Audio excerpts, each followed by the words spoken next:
Welcome to the Salmon Runs YouTube. Enjoy the video. In this video, I will explain how to create a YouTube channel. First, define your channel's niche and who you want to reach. Research other successful channels in your chosen area to understand what works. Then, brainstorm a list of video ideas and plan your content strategy. This foundational work is crucial for building a strong and engaging presence on the platform. Next, you'll need to set up your channel. Start by creating a Google account, which is essential for YouTube. Personalize your channel by uploading unique channel art and a professional profile picture. Don't forget to write a clear and engaging channel description, including relevant links to your social media or website.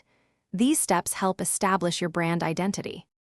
Now, let's talk about creating and uploading your videos. Always plan your content and script thoroughly before recording. Focus on capturing high-quality audio and video footage to keep viewers engaged.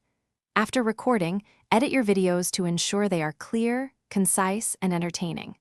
Finally, upload your finished video with an optimized title, description, and relevant tags for discoverability.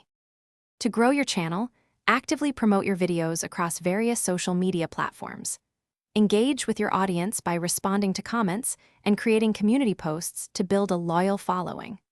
Also, check the description for a link to the Oala water bottle and other great deals. Regularly analyze your channel's performance using YouTube Analytics to understand what resonates with your viewers and refine your strategy for continued success. Thanks for watching. Consider subscribing if we helped you.